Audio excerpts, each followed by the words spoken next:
Welcome to Cheaters Theater. Over 95% of you watch without subscribing. Please like the video, subscribe, and turn on the bell.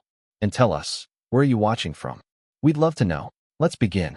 The sizzle of garlic and herbs filled the kitchen as Nolan Barrett expertly diced vegetables for dinner. The rhythmic sound of his knife against the cutting board echoed through the spacious kitchen of their downtown penthouse. At 39, he cut an imposing figure, tall, broad-shouldered, with steel-gray eyes that could read a person's intentions from across a negotiating table. Those same eyes had helped him build Barrett Urban Development into one of the city's most successful property development firms. The late afternoon sun cast long shadows through the floor-to-ceiling windows, glinting off the high-end appliances he'd installed during their last renovation. Nolan paused his chopping to adjust the temperature on the pan where fresh herb-crusted salmon was cooking. Had always enjoyed cooking, finding it a meditative break from the high-stakes world of real estate development. The sound of heels clicking on hardwood made him look up. His wife of 15 years, Cara Morales, strutted into the kitchen wearing a dress he'd never seen before, a tight black number that left little to the imagination. The dress probably cost more than what most people made in a week, but that wasn't what caught his attention. It was the perfume and expensive, unfamiliar scent that he definitely hadn't given her. "Don't wait up, babe," Cara said, barely glancing at him as she checked her reflection in the microwave door. Her long dark hair was styled in elaborate waves, and her makeup was heavier than usual. "I'm going on a date with my new lover."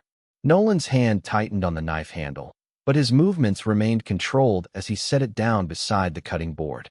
In 15 years of marriage, through building his empire from the ground up and supporting her numerous failed ventures, the boutique that hemorrhaged money, the jewelry line that never launched, the lifestyle blog that attracted zero followers, he'd never imagined she'd have the audacity to be this brazenly disrespectful. "What nonsense is this?" he asked, his voice steady despite the cold fury building in his chest. His words carried the same quiet authority that had made competitors back down and partners fall in line. "You're not going anywhere." Cara laughed, the sound sharp and mocking in the pristine kitchen. "Oh, sorry, but I promised Victor a wild night." She reapplied her lipstick, smacking her lips at her reflection. "He's been so patient, waiting for me to tell you about us." Nolan observed her with the same calculating gaze he used when assessing a property's potential. He saw past the expensive dress and carefully applied makeup to the rot beneath the entitlement, the ingratitude, the complete lack of loyalty or basic human decency. "Walk out that door," he said, his tone measured but glacial, "and our 15 years of marriage are over." His eyes, hard as steel, met hers in the microwave reflection. "I mean it, Cara." She turned to face him, her expression contemptuous. "Don't be dramatic, Nolan. We both know you're too weak to leave." Her lips curved in a cruel smile. "Who else would put up with you, your boring business talks, your constant need for control, your pathetic attempts at being the perfect husband?" She grabbed her designer purse, a five-figure anniversary gift from him, and slung it over her shoulder. "Victor Hanley knows how to treat a real woman." Lydia Ramos, their housekeeper of 11 years, paused in the doorway, her eyes wide as she witnessed the scene unfolding. She'd always been fond of Mr. Barrett, who treated her with respect and genuine kindness. Mrs. Barrett, on the other hand, had been increasingly demanding and rude over the past year. "Lydia," Nolan said calmly, not taking his eyes off his wife, "you can take the rest of the day off with pay." "See, Senor Barrett," Lydia replied quietly, shooting a disapproving look at Cara before hurrying out. Cara rolled her eyes. "Always the generous boss. Is that supposed to impress me?"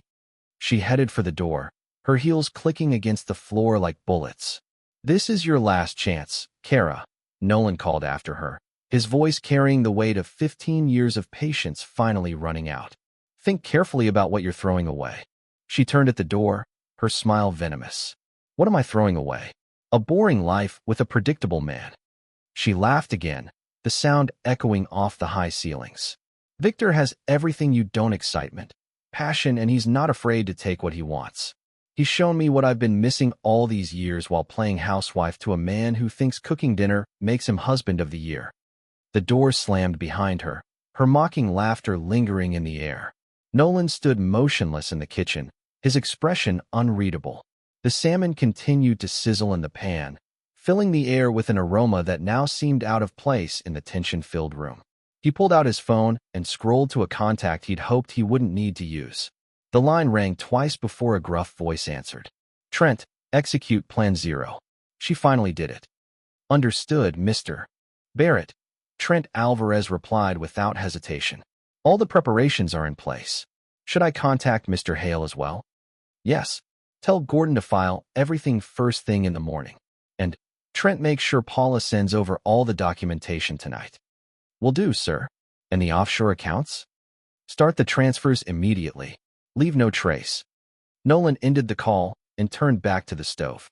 He removed the perfectly cooked salmon from the heat and began plating it with the precision of a man who hadn't just initiated the systematic dismantling of his marriage. The vegetables, still only half chopped on the cutting board, would go to waste, but that hardly mattered now. As he sat down to eat his solitary meal, his phone buzzed with incoming messages from his team. Paula Kent, the private investigator he'd hired 4 months ago, was sending over the final batch of surveillance photos. Gordon Hale, his attorney, confirmed receipt of all the necessary documentation. Trent's team had already begun executing the carefully orchestrated financial maneuvers that would protect his assets. In his office down the hall, a security camera recorded multiple angles of the kitchen scene that had just played out. Nolan had installed the system shortly after noticing the first signs of Kara's changing behavior. The footage would prove useful later, but for now he focused on his meal, cutting into the salmon with the same precision he'd soon apply to severing all ties with the woman who'd so grievously underestimated him. Across town in an upscale restaurant, Kara sat across from Victor Hanley, giggling as he poured her another glass of champagne. Victor, with his carefully styled hair and expensive watch, looked every bit the successful businessman he pretended to be. What Kara didn't know was that his real estate firm was hemorrhaging money, and he'd been eyeing Nolan's empire with growing desperation. "Did you see his face?" Kara laughed, taking a sip of champagne. "He actually thought he could order me to stay home, as if I'm one of his employees." Victor reached across the table to take her hand, his smile predatory. "Poor Nolan, always thinking he's in control. Wait until he discovers how long we've been planning this. He won't know what hit him." Kara agreed, her eyes glinting with malice. "Once we're done, he'll have nothing left, not his money, not his company, not even his precious reputation." Neither of them noticed the discreet woman sitting at the bar, apparently absorbed in her phone. Paula Kent had been tailing them for months, recording every meeting, every conversation, every damning statement. She snapped another photo of the couple and sent it to Nolan along with a brief message. "Target meeting confirmed. Audio recording in progress." Back at the penthouse, Nolan had finished his dinner and moved to his home office. The wall of monitors displayed various feed security camera footage, financial transactions, and progress emails from his team members. He sat in his leather chair, watching as his carefully laid plans began to unfold. A knock at the door interrupted his thoughts. "Come in." Lydia, the housekeeper, entered, still in her coat. "Senor Barrett, I know you said to go home, but I wanted to make sure you were okay." Nolan's expression softened slightly. "I appreciate your concern, Lydia, but I'm fine. Better than fine, actually." Lydia nodded, understanding in her eyes. She'd watched Mrs. Barrett's behavior deteriorate over the past year, the late nights, the secretive phone calls, the increasingly extravagant purchases. "She doesn't deserve you, senor. Never did." "Thank you, Lydia. There will be some changes coming soon. I'd like you to take the next week off, with pay, of course. When you return, things will be different." After Lydia left, Nolan turned back to his monitors. A new email from Gordon caught his attention. The divorce papers were ready, complete with evidence of infidelity and financial misconduct. Another message from Trent confirmed that the offshore transfers were proceeding as planned. Nolan allowed himself a small smile as he watched the pieces fall into place. Kara had called him predictable, boring, weak. She'd mistaken his patience for passivity, his planning for predictability, his self-control for weakness. Soon she'd learn the cost of that mistake. His phone buzzed with another message from Paula, Target and companion discussing plans to access joint accounts tomorrow morning. Audio recording attached. Nolan played the recording, listening to his wife and her companion plot to drain the accounts he'd already emptied. Their arrogance was almost amusing. They really believed they'd caught him unaware that he was the fool they thought him to be. The night deepened outside the penthouse windows, the city lights twinkling like stars.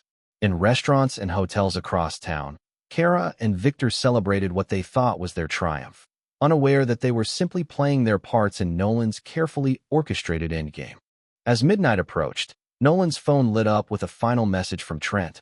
All assets secured. Offshore transfers complete. Real estate transactions prepared for morning execution. Waiting for your go-ahead. Nolan typed a single word in response. Proceed. He stood at the window, looking out over the city he'd helped build, one real estate deal at a time. Tomorrow, he thought, Kara will discover the true meaning of the word weak. But tonight, he had one more call to make. Andrea, this is Nolan Barrett. I apologize for calling so late, but there's something you need to know about your husband, Victor. The wheels of justice and consequence were now in unstoppable motion. Nolan Barrett, the man Kara had dismissed as predictable and weak, had orchestrated a response that would leave both her and her companion with nothing but the bitter taste of their own betrayal. In their arrogance, they'd forgotten the first rule of real estate and life. Never underestimate the quiet ones who take their time to plan. Gordon Hale sat in his corner office at 6 a.m., reviewing the final documents for what would become one of the most meticulously planned divorce cases of his 32-year career. The morning sun hadn't yet risen over the city skyline, but the veteran attorney had been awake for hours, ensuring every detail was perfect. His phone buzzed. Nolan Barrett. Everything's ready, Gordon said before Nolan could speak. Paula's documentation arrived at midnight. I've never seen more thorough evidence of infidelity and financial misconduct in my life. Good. Nolan's voice was calm, controlled. Kara spent the night at her mother's place, just as expected. Have the papers delivered there by 8 a.m. Already arranged. But Nolan Gordon paused, shuffling through the extensive documentation. The level of their planned deception. They were going to try to drive you to self-harm. The recordings Paula obtained I know. Nolan cut him off. I've heard them all, every dinner date, every hotel meeting, every conversation about how they'd spend my money once I was gone. Focus on executing the plan. For months earlier, Nolan had walked into Gordon's office with an unusual request. He needed to prepare for a divorce, but not file immediately. Instead, he wanted to document everything, prepare every legal motion, and wait for the perfect moment. Your wife's relationship with Victor Hanley has been going on for 7 months, Paula had reported in that first meeting. The private investigators' photographs showed Kara and Victor entering various hotels, restaurants, and even the Barrett penthouse when Nolan was supposedly away on business. The financial angle is worse, Paula continued. They've been systematically draining your joint accounts. Hanley's real estate firm is failing. He's millions in debt. They're planning to take everything you have. Nolan had listened without expression, then laid out his counter-strategy. It was brilliant in its simplicity and devastating in its thoroughness. Now, for months later, everything was in motion. At 7 a.m., Trent Alvarez, Nolan's head of security, oversaw the team changing locks at the penthouse. The new owners' moving trucks would arrive by noon. Mr. Barrett, Trent spoke into his phone. The safe room contents have been transferred to secure storage. All surveillance equipment is operational. Mrs. Barrett's belongings are being packed and moved to the garage as instructed. In another part of town, a courier knocked on the door of Rosa Morales, Kara's mother. The elderly woman answered in her robe, her face darkening when she saw the legal documents. Kara, she called up the stairs, there's something you need to see. Kara descended the stairs in yesterday's dress, makeup smeared, looking nothing like the triumphant woman who'd walked out on her husband the night before. She snatched the envelope from her mother's hands. What is this nonsense? She demanded, then froze as she read the first page. Divorce papers? He can't be serious. Rosa picked up the stack of photos that had fallen from the envelope, images of Kara and Victor in various compromising situations. Mija, what have you done? That bastard had me followed. Kara's voice rose to a shriek. She grabbed her phone, dialing Victor's number. No answer. She tried again, still nothing. Across town, in a palatial suburban home, Andrea Hanley held a similar envelope. Unlike Kara's, hers contained a personal letter from Nolan, along with proof of her husband's misconduct and financial crimes. How long? Andrea confronted Victor in their kitchen, her voice ice cold. How long have you been in this improper relationship and stealing from her husband? Victor, still in his bathrobe, reached for the documents. Darling, I can explain. Explain what? Andrea slapped a bank statement down on the marble counter. How you've been funneling money from their accounts into your failing company. How you and that woman planned to drive her husband to self-harm. She pointed to the door. Get out. My lawyer will contact yours. Victor's phone had been ringing nonstop. Kara's calls. He ignored them all as he threw clothes into a suitcase, his carefully constructed world crumbling around him. Back at the penthouse, Nolan surveyed the space one last time. The furniture was already being moved out, the walls bare where family photos had hung. Lydia stood in the doorway with tears in her eyes. Senor Barrett, she said softly. Mrs. Barrett is calling the house phone over and over. Let it ring, Nolan replied, signing the final transfer documents for the penthouse sale. She'll figure it out soon enough. At 10 a.m., Kara arrived at their private bank, dressed in fresh clothes and wearing her most entitled expression. I need to make a withdrawal, she announced to the manager, sliding her card across the desk. The manager's face remained professionally neutral as he checked the account. I'm sorry, Mrs. Barrett, but these accounts have been frozen pending investigation of suspicious activities. Your credit cards have also been suspended. What? Kara's voice echoed through the marble lobby. That's impossible. Do you know who I am? Yes, ma'am.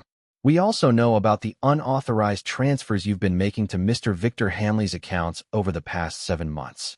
Our fraud department has extensive documentation. Kara's face went from red to white.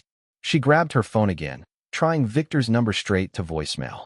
Meanwhile, in his temporary office at the city's most exclusive hotel, Nolan met with his executive team.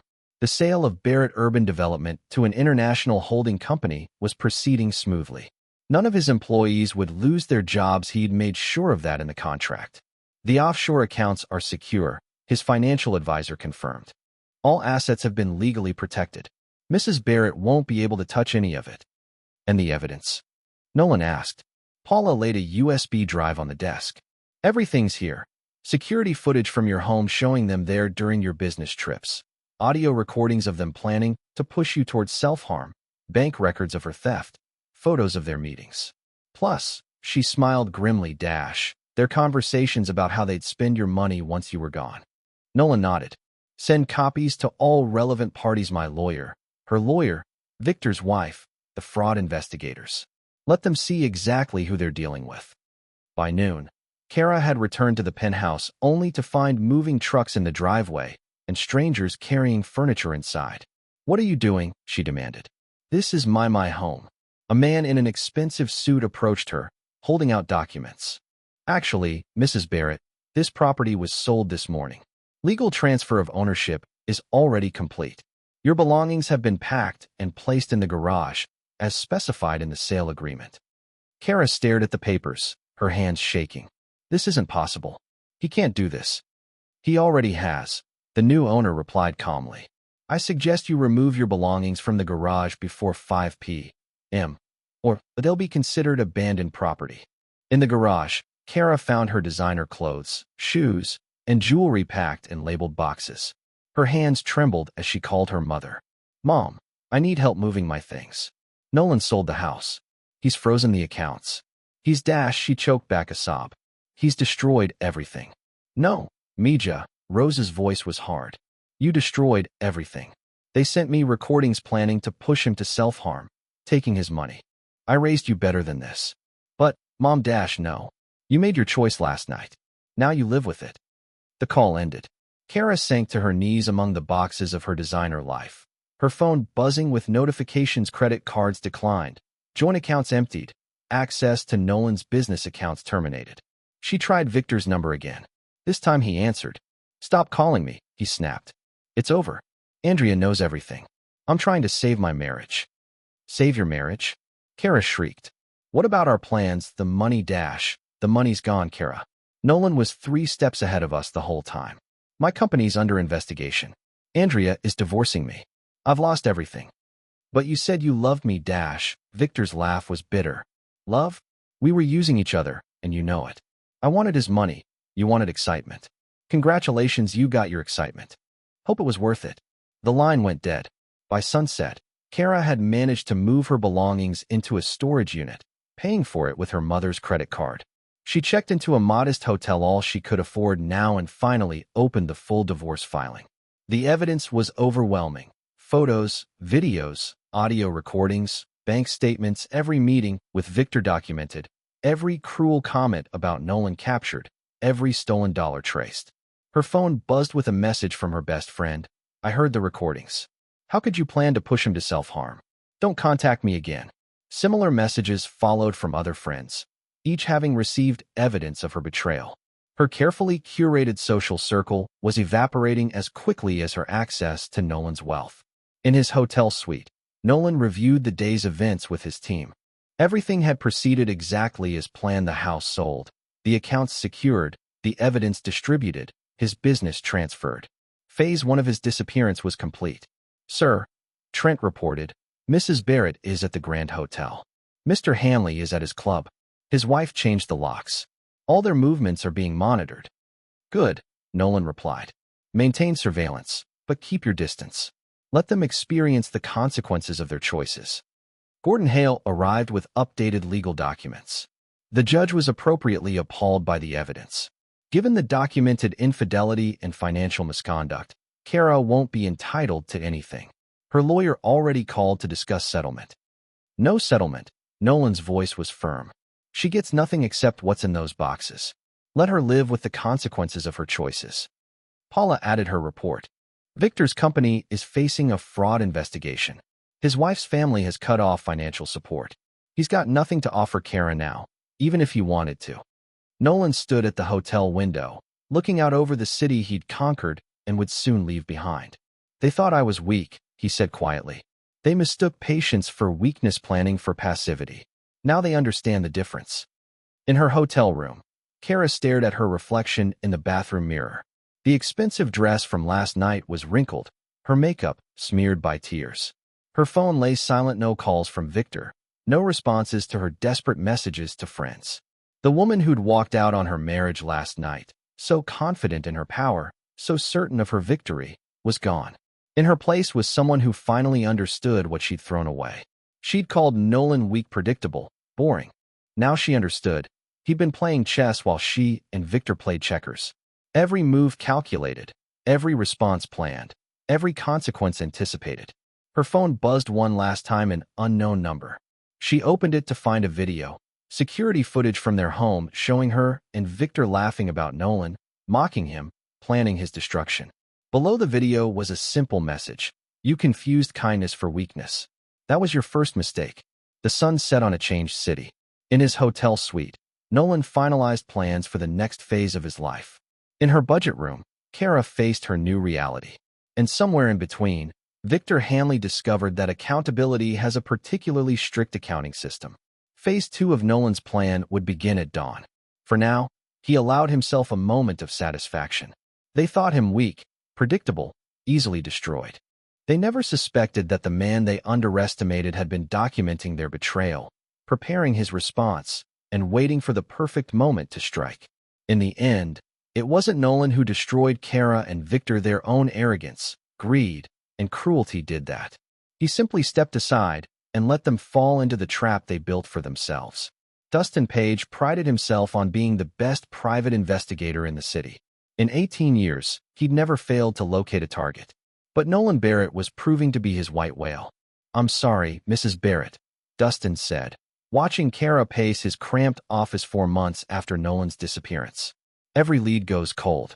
His business was sold to Ashford Holdings, but it's a maze of shell corporations. His phone's disconnected, email accounts closed, credit cards canceled. The man's a ghost. That's impossible. Kara slammed her hands on his desk, her designer dress now looking worn and dated. He has to be somewhere. Nobody just disappears. Dustin pulled up his research on his laptop. Mr. Barrett sold Barrett Urban Development for an undisclosed amount. The new owners retained all employees but have no contact with him. His lawyer, Gordon Hale, handles everything through automated systems. Bank accounts emptied and closed. Properties sold or transferred. Digital footprint erased. Try harder, Kara's voice cracked. I'm paying you good money. With what money, Mrs. Barrett? Dustin asked quietly. Your last check bounced. Kara's face crumpled. Her access to the joint accounts was long gone, her credit cards useless. She'd been reduced to living in a studio apartment paid for by her increasingly reluctant mother. I'll figure something out. Just find him. But Dustin had already decided this would be their last meeting. He'd seen divorces get ugly before, but this was different. The methodical way Nolan Barrett had disappeared spoke of long-term planning and resources beyond anything Kara could match. Across town, in her reduced circumstances, Kara returned to her small apartment. The walls were bare where paintings had once hung, the furniture secondhand, her phone no longer the latest model. A message from Victor flashed, "Stop calling. Andrea won't help you find Nolan. It's over." Kara hurled the phone across the room. Victor had crawled back to his wife 3 months ago, leaving Kara alone with the consequences of their actions. Andrea, after the initial shock, had agreed to reconciliation provided Victor cut all contact with his former companion. The laptop on her tiny desk dinged with an incoming email. Unknown sender. Subject line, "See what you lost." Her hands trembled as she clicked the video attachment. The footage was crystal clear, security camera recordings from her former home. There she was, bringing Victor into the house while Nolan was supposedly away on business. The timestamp showed dozens of such visits over 7 months. But it was the audio that made her sink to her knees. Poor, predictable Nolan, her own voice mocked from the speakers. Always so controlled, so boring. He actually thinks I love him. Victor's laugh joined hers. He's such a fool. Once we've pushed him over the edge, all this will be ours. A few more months of gaslighting, making him think he's losing his mind, the perfect self-harm scene. Kara agreed on the recording. No one will suspect anything.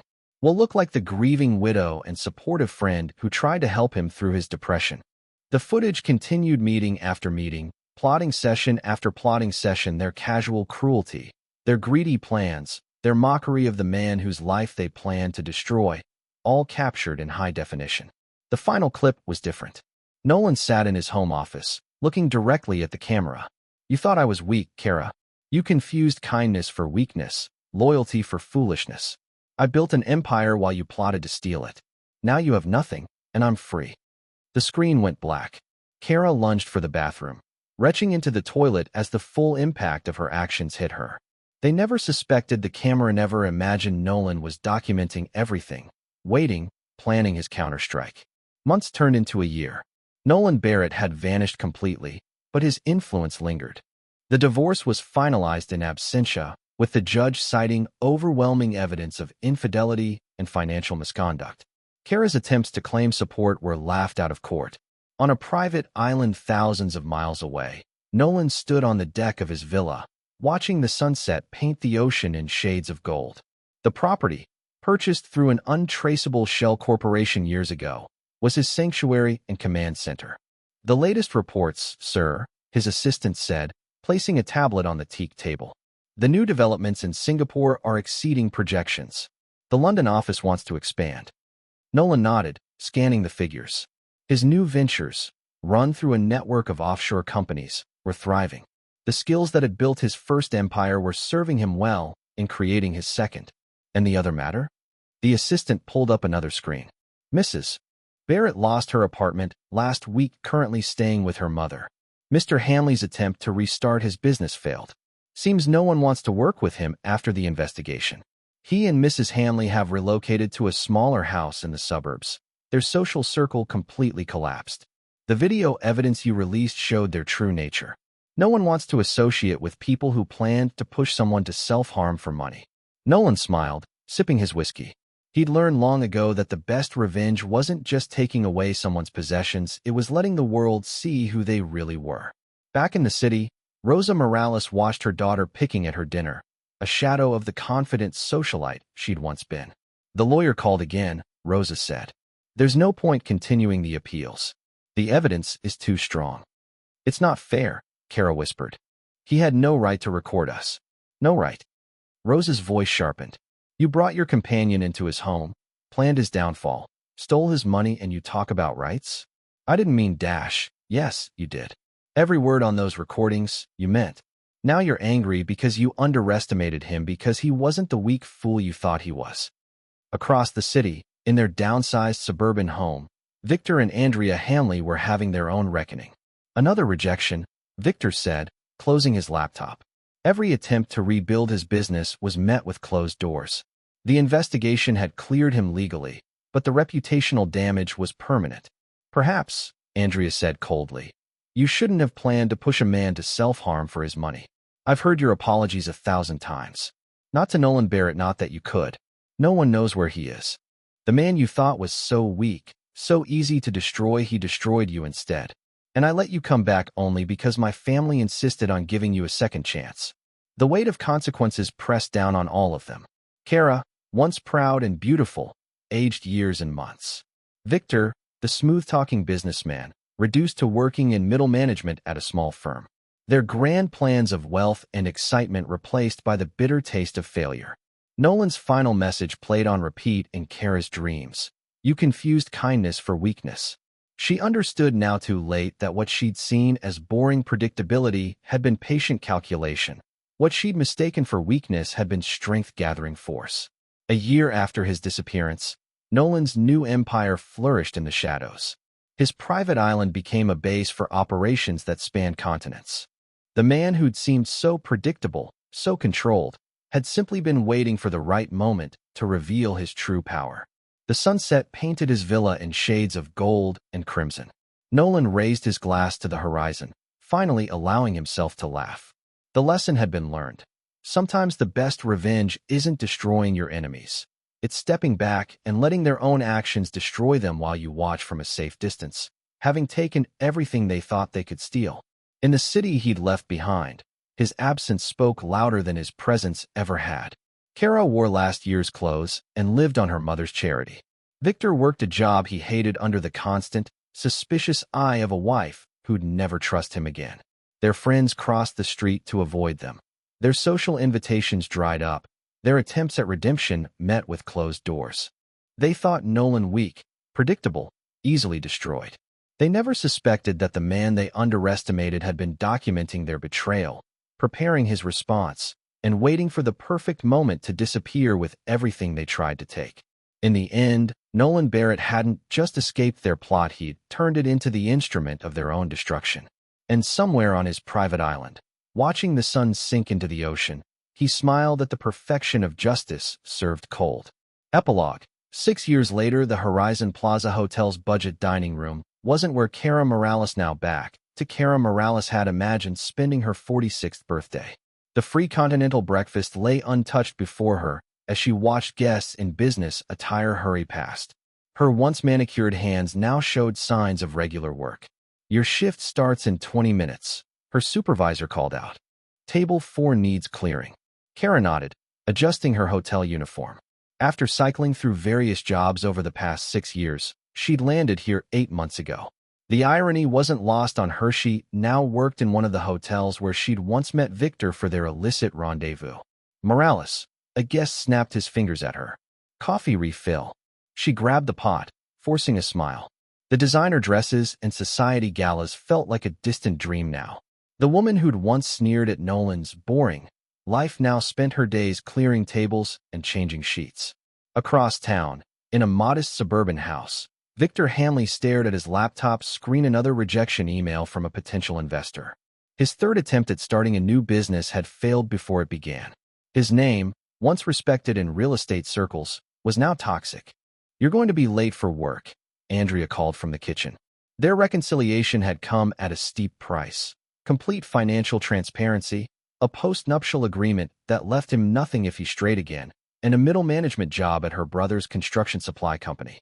I'm coming, he replied, closing the laptop. The corner office and luxury car were gone, replaced by a cubicle and a used Toyota. His salary barely covered their downsized lifestyle and the ongoing therapy sessions Andrea had mandated. Rosa Morales, Kara's mother, sat in her garden reading a letter from her other daughter in Miami.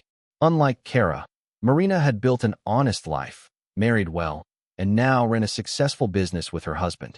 Mama. Kara's voice came from the small guest house where she now lived. I'm heading to work. Rosa sighed, remembering the day 6 years ago when Nolan's evidence had exposed her daughter's true nature. The social humiliation had been complete. Their family name, once respected in the community, was now whispered about in scandalized tones. In her tiny apartment above a laundromat, Paula Kent, the private investigator who documented Kara's actions, was reviewing case files when a news alert caught her eye. Barrett International Holdings, one of Nolan's shadow companies, had just completed another major acquisition. She smiled, remembering the meticulous man who'd hired her 7 years ago.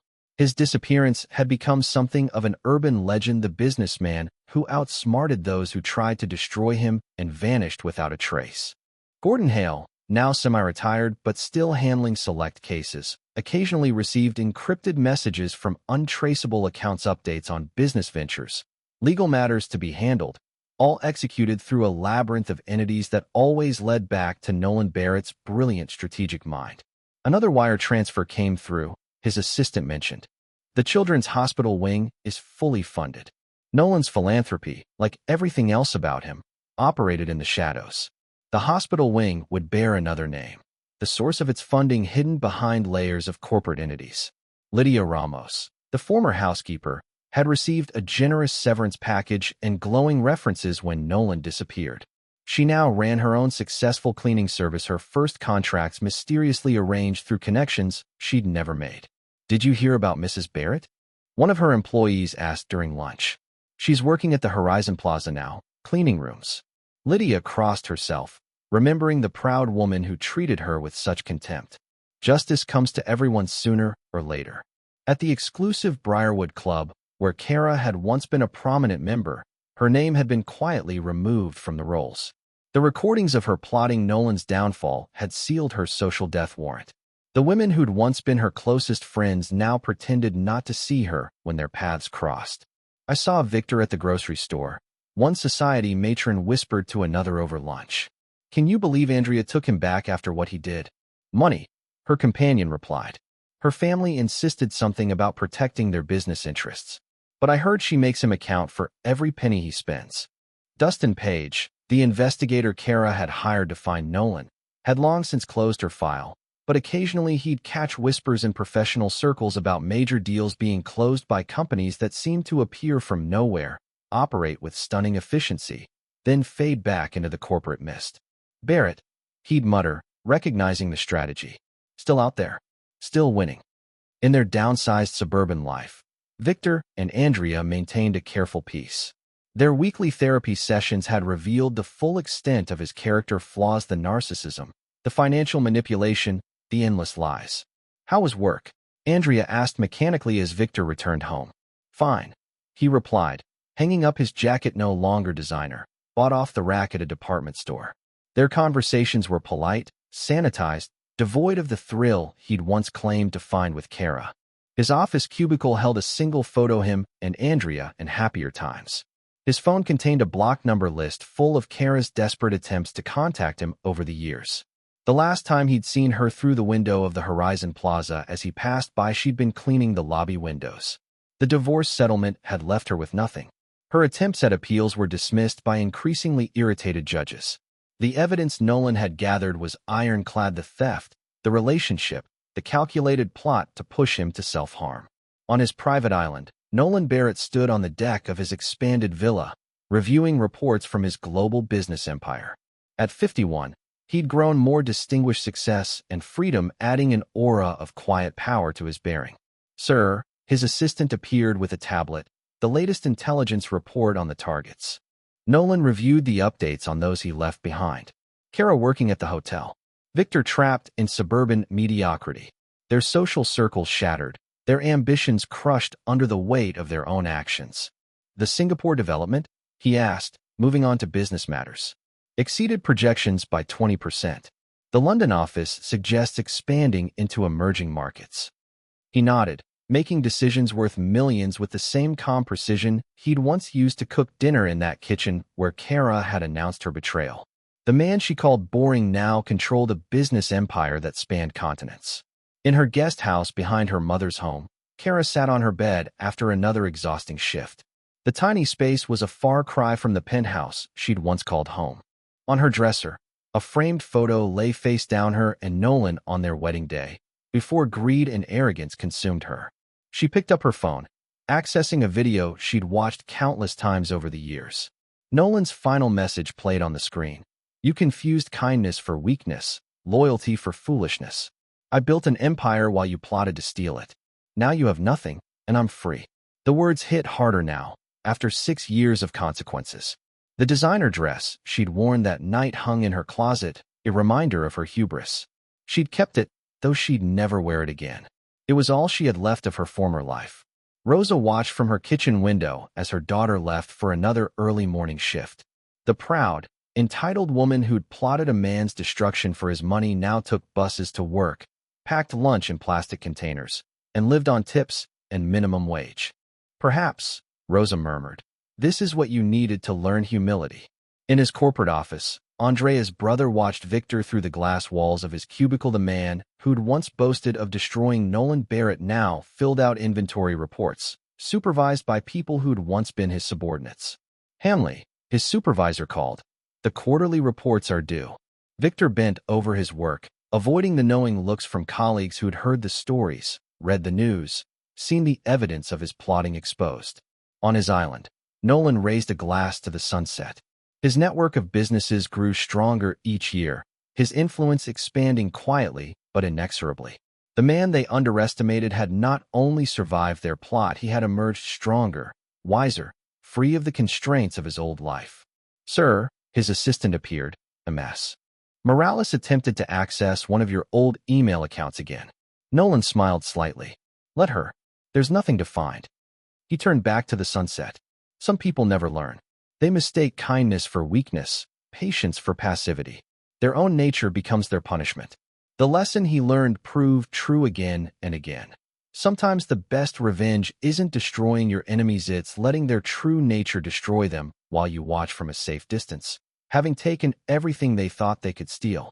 In their separate lives of quiet desperation, Kara Morales and Victor Hanley had learned the same harsh truth. They plotted to destroy a man they thought was weak, only to discover that what they took for weakness was strength-gathering force. Their punishment wasn't just the loss of wealth and status, it was living with the knowledge that they destroyed themselves through their own greed and cruelty. And somewhere on his private island, Nolan Barrett raised his glass to the setting sun, his empire growing, his freedom complete, his justice served not in a single blow but in the slow, inexorable grinding of consequences that would follow his betrayers for the rest of their lives. Night settled over the city they'd all once called home. In her tiny guest house, Kara set her alarm for another early shift. In his suburban home, Victor prepared for another day of mundane work under his brother-in-law's watchful eye. And on his island, Nolan reviewed plans for his next business expansion. The man they called weak, now stronger and more successful than ever. The best outcome, he'd learned, wasn't just about taking away what someone valued.